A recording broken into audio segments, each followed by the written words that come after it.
matemáticos y físicos. Y bueno, después estamos nosotros, que somos como una cosa media rara en el grupo, en el instituto, que somos súper ambientales, y hay desde biólogos a agrónomos.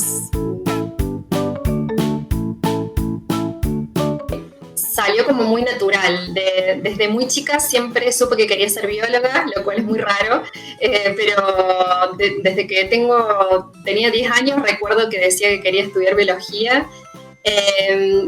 No siento que haya sido algo impuesto, sino, bueno, mi mamá es médica, mi papá es licenciado en historia y los veía leer y apasionados por el estudio de algún modo, así que me parece que fue algo que se dio natural y bueno, me gustaba mucho estar al aire libre.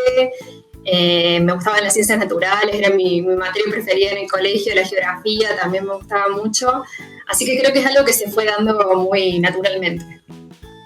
Me compré un microscopio cuando tenía, no sé, entre 10 y 11 años, de estos de juguete, pero que funcionaban, digamos, y me la pasaba horas viendo las gotitas de agua, a ver si había bichitos ahí o alguna. Sí, me encanta. Primero que nada fue una sorpresa enorme. Ya había postulado el año anterior con otro proyecto porque era otra de temática y no me había salido, así que tampoco estaba con todas las expectativas de que me fuese a salir, pero bueno, por supuesto tenía entusiasmo en que era una posibilidad, así que fue una sorpresa y una alegría enorme, porque por supuesto es la sensación de que es un reconocimiento al trabajo que uno hace y que bueno, una sensación de decir vamos bien.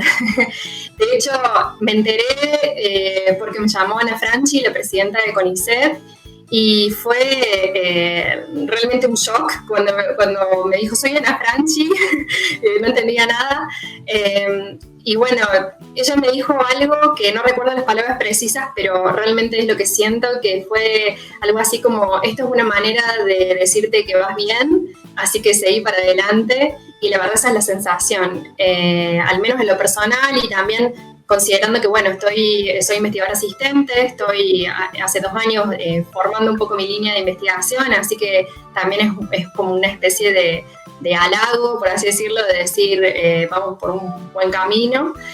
Y bueno, por supuesto no todo es personal, así que también es de alguna manera una manera de decir el apoyo y el esfuerzo de mis mentores, de mis colaboradores. Esto es algo en equipo, no individual. Y así que bueno, sí, creo que es algo buenísimo y que a su vez nos da la posibilidad a las mujeres que los recibimos, pero en realidad a reflejar un poco a las científicas en general, contar nuestras historias y poder mostrarnos a las mujeres en acción en ciencia, y eso creo que es una oportunidad única.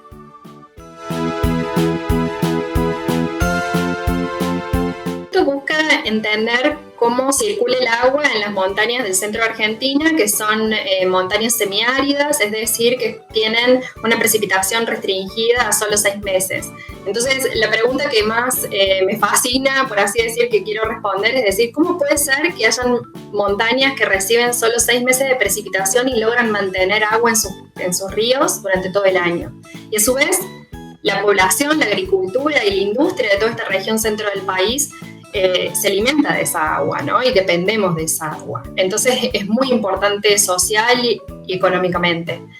Y bueno, el proyecto entonces lo que busca es poder entender cómo son los mecanismos de generación de caudal de estas montañas de Córdoba, San Luis, La Rioja, y poder entender cuáles son los recorridos, es decir, las trayectorias del agua desde que precipita hasta que llega al río, cuál es el tiempo de residencia de esa agua en las cuencas, y poder usar herramientas que nos permiten trazarlas, como los isótopos estables de la molécula de agua, que es los isótopos de hidrógeno y oxígeno, bueno, y otras tantas herramientas. También trabajo de computadora porque tiene mucho de GIS, de sistemas de información geográfica.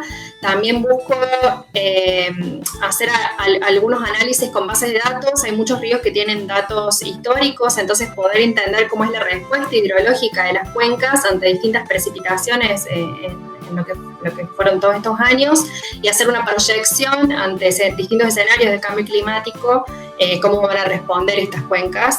en este también un gradiente de precipitación, porque las sierras de Córdoba son las más húmedas, las de San Luis están en un intermedio y las de La Rioja son mucho más áridas, ¿no? Y bueno, y también ver cómo el cambio en el uso de la tierra en estas montañas puede impactar sobre el recurso hídrico. Bueno, creo que el principal desafío en mi carrera es más interno, que es el de cómo equilibrar la curiosidad y el entusiasmo por querer hacer todo lo que se me ocurre y lo que me invitan a participar y colaborar con el tiempo que tengo, que por supuesto es finito y uno no puede estar en todo y bueno, me cuesta mucho regular eso. Por otro lado, creo que una de las grandes limitaciones ha sido el tener oportunidades de realizar pasantías o colaboraciones con gente en el exterior y no tener el financiamiento para poder lograr esas oportunidades. En muchos de los casos lo hice con financiamiento propio, en otros momentos no fue posible, así que bueno, tuve que dejar pasar algunas oportunidades, que es algo que creo que a todos nos pasa. Y creo que como mujer no he tenido grandes trabas o desafíos específicos que tuviese que sortear para llegar a una posición de investigadora o durante mi carrera de grado o posgrado. Con esto no quiero decir que desconozco por completo de que la situación sea tal para muchas otras mujeres. Tal vez tuve mucha suerte. Creo que también ciencias biológicas es una carrera donde el balance entre hombres y mujeres es bastante equilibrado o inclusive mucho más balanceado para más mujeres que hombres. No sé cuáles serán los motivos, pero es una realidad. Sí me sucede que a medida que voy avanzando, sí me voy encontrando con alguno de esos desafíos de género y creo que no es casual porque también, de hecho, si uno ve las estadísticas de CONICET, uno ve que en las posiciones más bajas de investigadores hay bastante equidad, es decir, que se da un 50% de mujeres y hombres en posiciones de investigadores asistentes o adjuntos, y a medida que uno empieza a ascender en los escalafones, esa igualdad se pierde y bueno, hay mucha menor proporción de mujeres. Y lo que me sucede más que nada es que me encuentro a veces en situaciones donde ante un grupo la naturalidad es que el hombre es el experto y el hombre más grande aparte es el experto, es el líder del grupo, el líder del proyecto y por supuesto no siempre es el caso. Y me he encontrado en varias de esas situaciones diciendo, pucha, ¿por qué tengo que pelear por esto? Si claramente soy yo la que estoy llevando adelante este proyecto. Pero bueno, son cosas que hay que aprender a manejar. De hecho, las mujeres en ciencia retrasan cada vez más la búsqueda de bebés y creo que no es casual, bueno, de hecho hace muy poco que se conquistó, o sea, que se logró tener las licencias de maternidad en las becarias. Antes no existía siquiera esa posibilidad de tener una licencia maternal por maternidad para becarias, era solo para investigadoras. Creo que son cosas que de a poquito vamos conquistando, pero todavía nos falta, ¿no? Un poco. Queda un largo.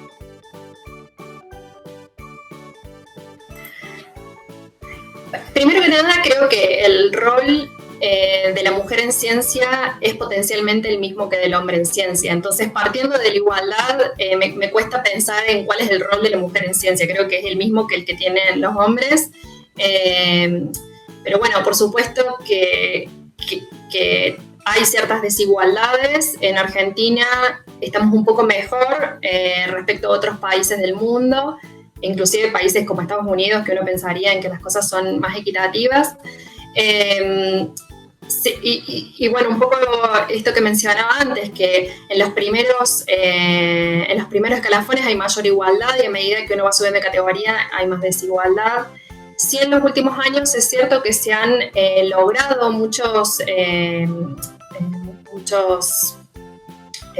no me sale la palabra, se han conquistado muchas igualdades, por así decirlo, como el caso de la licencia de maternidad para las becarias, por ejemplo, lograr no sé, que hayan protocolos contra violencia de género. Eso es algo muy nuevo y que con seguridad va a mejorar muchísimo la situación, sobre todo de becarias que sufren de cierta violencia de género por sus directores. Así que sí, creo que estos últimos años se ha conquistado mucho. Sin embargo, me parece un poco ingrato no reconocer que en realidad esto es una lucha de muchos años de las mujeres y que le debemos mucho a generaciones de, no sé, más de 50 años atrás, y que nos permitieron con naturalidad poder ir a la universidad, elegir estudiar una carrera de grado, por ejemplo. Entonces creo que estamos como por la estocada final, de algún modo, de decir vamos por todo, pero ya vamos logrando un montón. Así que sí, creo que sí, que hemos mejorado mucho. Seguro hay un montón de cosas más por lograr. Ya vengo mencionando, la verdad, no sé si tengo mucho más para agregar, pero creo que las mujeres hoy tenemos como más naturalidad para desarrollarnos como científicas, en el sentido que al haber ya ganado muchas de estas batallas, elegimos hacer un doctorado con una naturalidad que probablemente hace 20 años una científica no podía realizarlo. Creo que es cierto que las mujeres, las científicas eligen tal vez postergar un poco la maternidad por un montón de circunstancias en donde todavía es difícil, por ejemplo, cómo uno lo evalúan en los informes, si uno estuvo 3 meses de licencia y que en realidad los 3 meses es muy poco tiempo para un bebé, entonces cómo uno va piloteando, por así decirlo, la productividad científica en comparación a un par hombre, ¿no? Bueno, todas esas cosas nos hacen un poco malabaristas, pero creo que con seguridad somos mucho más sólidas y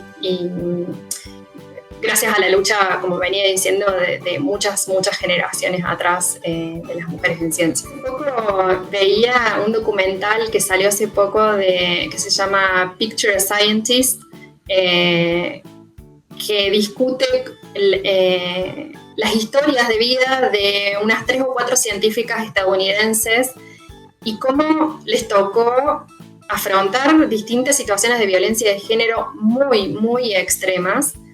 Y entre ellas, la historia de una que se llama Nancy Hopkins, que es una bióloga que fue discípula de uno de los que estuvo muy a la par de Crick, Watson y Crick, de la doble hélice del ADN, y cuenta cómo Crick va al laboratorio a visitarlos y ella estaba tan fascinada porque este hombre que era su fan, digamos, era su role model para seguir haciendo ciencia, lo va a visitar y lo primero que hace este hombre es agarrarle el pecho y decirle, ¿qué estás investigando? Y ella se quedó atónita y de ahí empieza su carrera y así empieza y al final termina diciendo, ¿cómo puede ser que yo lo que quería era hacer ciencia y la mitad de mi carrera me la tuve que pasar luchando con todas estas cosas? Y yo me siento una afortunada de que ese no es mi caso, ¿no? De verdad que puedo dirigir mucho más mi atención a lo que quiero hacer y me apasiona, que es investigar, que estar luchando con una situación diaria muy pesada, ¿no? Creo que tenemos bastantes cosas allanadas por todas estas mujeres. Por eso también es como que uno cuenta su propia experiencia, pero no quiere decir que refleje la experiencia de todas. Cada una le ha tocado vivir cosas distintas y también el de ponerle una voz, darle un micrófono a esas mujeres es re importante para tomar conciencia, ¿no? De cuál es la ciencia que estamos construyendo, en qué ámbito nos estamos manejando. Hacer ciencia significa querer conocer el mundo y entender cómo funciona. Para mí eso es una de las cosas que primero se me vienen a la cabeza. El ser curioso, el ser tenaz, persistente y perseverante, y por sobre todas las cosas tener pasión. Creo que cualquier científico tiene que tener sí o sí pasión por lo que hace, porque puede ser a veces frustrante, puede ser a veces difícil de sostener, el seguir buscando, seguir indagando, o seguir persistiendo en el sistema, inclusive si uno no tiene pasión, no, creo que no hay manera de subsistir, pero creo que aplica a casi cualquier cosa que uno haga en la vida, ¿no? La pasión es indispensable. Pero sí, creo que una de las principales cosas que se me viene en la cabeza de hacer ciencia es curioso y querer conocer y entender el mundo y cómo funciona el sistema que sea que uno aborda desde el área de investigación en la que uno esté, sea un ser vivo diminuto, un ecosistema o, no sé, más astrofísico. Pero sí, creo que eso. Y a su vez, si tengo que de alguna manera separar el hacer ciencia de mi vida, creo que es casi imposible. Siento que el hacer ciencia me atraviesa y las preguntas y las ideas me van surgiendo constantemente, así que creo que es como también un poco que está en mí, de un modo impreso y es difícil de separar las cosas. Bueno, en primer lugar creo que la ciencia es una construcción colaborativa, así que también la idea de algo muy jerárquico no me gusta mucho, así que como la sensación de que hay un líder principal del grupo que maneja 30 personas, no sé, me resulta un poco rara. Pero por supuesto, uno cuando está, o sea, hay un responsable principal de un proyecto, hay un director de estudiantes y en ese sentido sí, me siento líder de una cierta línea de investigación que llevamos a la par con mis colaboradores. No siento que como mujer en el grupo en el que estoy inserta me sea más difícil ejercer ese rol, desempeñarme como investigadora. El grupo de estudios ambientales, que es en el cual estoy trabajando, es un grupo bastante diverso. Somos 32 personas, de las cuales 13 son investigadores, 15 son becarios, ya sea doctorales o postdoctorales, y 4 son técnicos CPA de CONICET. Y es bastante diverso en temáticas. Estudiamos desde la ecología de plantas hasta cuestiones más biogeográficas y también ecohidrología, que es una de las partes más fuertes del grupo, ¿no? Mi línea de investigación en particular es la ecohidrología de montaña y soy la única que trabaja en esta línea como investigadora, así que un poco ese es mi aporte al grupo y es mi especialidad, por así decirlo. Así que sí, creo que me siento muy afortunada de realmente no sentir que como mujer tengo que hacer un esfuerzo extra para poder desempeñarme en este rol, así que bueno, sí, creo que vamos bien. Depende del área, la concepción de grupo es muy distinta. En nuestro caso, todos estos 3 investigadores y los estudiantes nos consideramos un grupo, por más que, por supuesto, después cada uno trabaja por ahí en cosas un poco distintas, interactuamos en muchos puntos, pero cada uno tiene como su trabajo y su línea.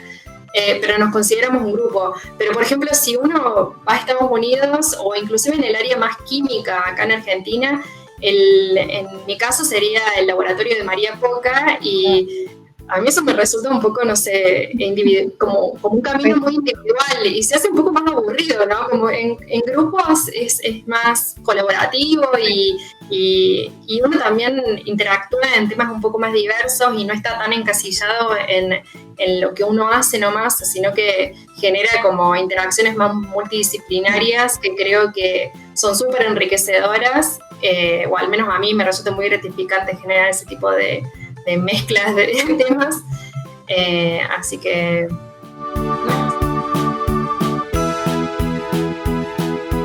el tiempo para hacerme preguntas y poder responderlas, creo que el poder dedicarme full time a hacerme preguntas es algo increíble, me resulta, no lo puedo creer que ese sea mi trabajo, me puedo sentar a preguntar cómo funciona algo o por qué abro la canilla de mi casa y sale agua, de dónde viene esa agua, hace cuánto llovió y se convirtió en el agua que estoy tomando en este momento en el vaso.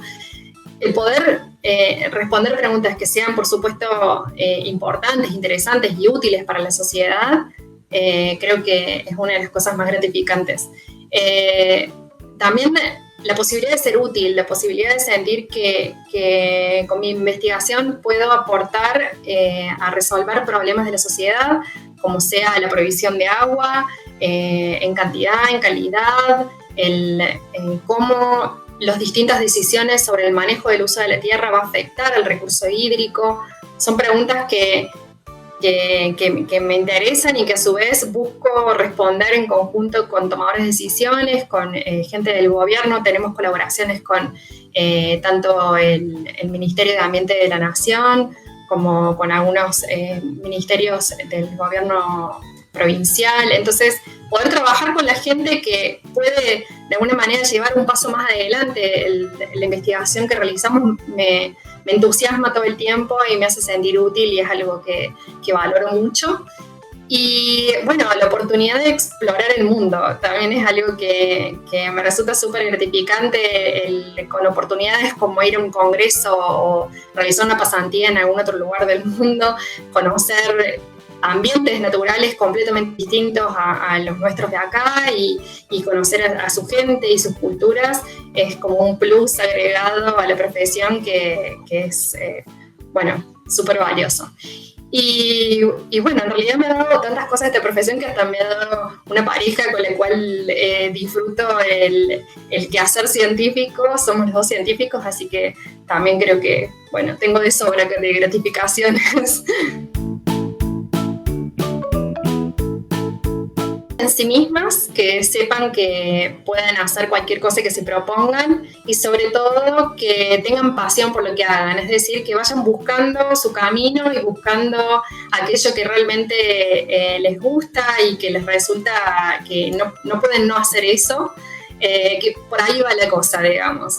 Creo que el poder realizarse profesionalmente, ya sea en la ciencia o en cualquier otra profesión, tiene mucho que ver con hacer lo que uno realmente le apasiona y hacerlo acompañado, hacerlo rodeado de gente, de mujeres y de hombres que realmente también quieren ir por ese camino y sentir que uno recibe ese soporte y a su vez es soporte de otros, ¿no?